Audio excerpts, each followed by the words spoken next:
What do you think the future holds for Carmelo Anthony and the Knicks? I don't know about Carmelo Anthony and the Knicks. I think that Carmelo Anthony is still a very fine basketball player, although he's getting older.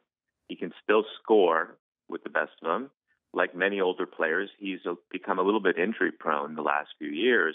But there's no question that, he still is somebody who, is a dynamic scorer. The question is now, does he stay in New York because of this change in management?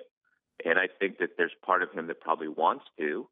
Or does he try to figure out a way to join one of these so-called super teams now in the next several days? And I think, as has been made public also in the last week with his situation in his marital relationship, he also has to factor in how to be the best father he can be. And that means staying close to his son in all likelihood. And so there are a lot of variables in that situation, including the personal variable. Right. Do you think players would be more likely to sign in New York now that they won't have to be forced to be playing in a triangle offense that seems to have run its course in the league? Well, I think that had to be part of what was weighing on, ownership in the franchise. New York should be a place the players gravitate towards. It's New York, after all. It's arguably the world's capital, not just, United States, center. And also, Madison Square Garden has a history that is, perhaps unmatched in the league.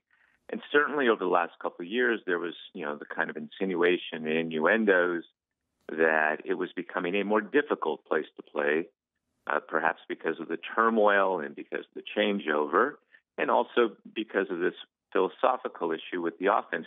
It's kind of strange, the offense. It's the only team that sort of has its offense emblematic of itself, and I think that was a mistake right from the beginning. In other words, it's not whether you play the triangle or not. It's why do you have to talk about it so much? Why do you have to make it a right. sort of a lead item on your agenda? And I think that, perhaps in retrospect, it's now dawning on everybody that that wasn't the best recruiting tool. It just wasn't something that they needed to speak about.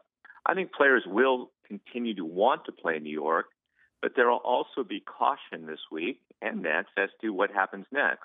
This is very fresh, and I think that usually, in the aftermath of something like this occurring, there tends to be a lot of sort of hands waving in the air and, tumult.